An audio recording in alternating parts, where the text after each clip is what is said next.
हम कश्मीरी हिंदू अब कश्मीरी मुसलमानों के साथ नहीं रह सकते। उन्होंने पिछले 6 बार उसको रिजेक्ट कर दिया है, 7वीं बार फिर हमें निकाल के खड़े दिया है। अब हम उनको रिजेक्ट करते हैं, हम उनके साथ नहीं रह सकते, हमको सरे से रिजेक्ट करते हैं। मन में है ना वो हमारे लिए नफरत है अब्दुल्ला परिवार में, मुफ्ती परिवार में, कश्मीरी हिंदुओं के लिए। उसी का नतीजा हुआ कि हमारा जो जेनोसाइड हुआ, हमारा जो वहाँ पर जलाई वतनी हुई। कश्मीरी मुसलमान समाज ने निकाल के मस्जिदों से आवाज़ निकाल के हमको घर से बाहर खड़ेड़ा। तो ये प्यार मोहब्बत भाईचारा की बात है, कश्मीरी हिंदू समाज का ठेका नहीं है। देखिए डॉक्टर फारूक अब्दुल्ला जो है वो अब बूढ़े हो चले हैं, उनके ऐसे बयान पहले भी आ चुके हैं, उनका ड्रामा है। ये वही फारूक अब्दुल्ला है जो 18 जनवरी को ये भाग गए थे लंदन में, जब यहाँ पे पूरा कश्मीर जल रहा था, जब कश्मीरी हिंदुओं का निष्कासन वहाँ से शुरू हुआ था। और ये जितने भी ये बयान अभी आजकल दे रहे हैं, ये सब ढकोसला है, ये सब ड्रामा है।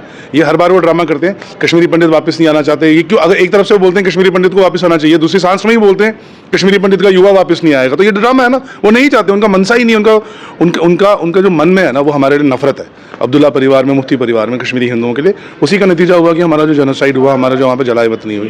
तो मुझे लगता है कि इनको हमें सीरियस लेना बंद कर देना चाहिए। इनका ड्रामा है, उस ड्रामे को ड्रामा की तरह ही एक कंटिन्यूएशन ऑफ जोक की तरह हम लेते हैं। देखिए प्यार मोहब्बत भाईचारा का ठेका कश्मीरी हिंदू समाज ने नहीं लिया हुआ है। कश्मीरी मुसलमान समाज ने निकाल के मस्जिदों से आवाज़ निकाल के हमको घर से बाहर खड़ेड़ा। तो ये प्यार मोहब्बत भाईचारा की बात है, कश्मीरी हिंदू समाज का ठेका नहीं है। और जो ये इन्होंने एक सीट का जो बोला हुआ है, पहली बात तो वो एक सीट अभी तक मिली नहीं, वो कैसे मिलेगी वो पता नहीं। और वो हमारे संगठन ने उसको ठुकरा दिया है, क्योंकि आप बोल रहे हैं कि वहीं जाके बसिए जी, कश्मीर में एक रिजर्व सीट ले लीजिए, वहीं आपको बसिए, वहीं आपको रहिए। वो नहीं होता, ऐसा नहीं होता है। हम कश्मीरी हिंदू अब कश्मीरी मुसलमानों के साथ नहीं रह सकते। उन्होंने पिछले 6 बार उसको रिजेक्ट कर दिया है, 7वीं बार फिर हमें निकाल के खड़े दिया है। अब हम उनको रिजेक्ट करते हैं, हम उनके साथ नहीं रह सकते, हमको सरे से रिजेक्ट करते हैं। देखिए पिछले 16 जनवरी से हमने महाअभियान आह्वान का जो घोषणा की थी, वो हमारा महाअभियान आह्वान अष्टभैरव जगदम्बा यज्ञ, जो उसके बाद 18 तारीख को हमने जो हाईवे पे हमारा प्रोटेस्ट हुआ, उसके बाद हमारी जो एडीसी अनुसुईया जम्वाल जी ने, उन्होंने अगले दिन 19 जनवरी को आके हमें ये कंफर्म किया था कि हमारी मीटिंग वो एलजी साहब से करवाएंगे। इसी अश्योरेंस पे हमने वो प्रोटेस्ट को कॉल ऑफ किया था।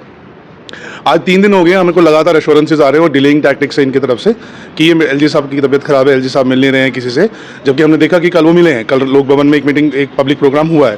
तो हमारा ये मानना है कि ये कश्मीरी हिंदू समाज के साथ जो पिछले 36 वर्षों से डिनायल होता रहा है, हमारी कोई सुध लेने को तैयार नहीं, ये इसी का कंटिन्यूशन है। और इसी में हमने गठन किया है महाअभियान संघर्ष समिति का, जो आगे आप थोड़े दिनों में आपको पता लगेगा कि प्रोटेस्ट क्या रूप और कितना उग्र रूप आगे लेता है।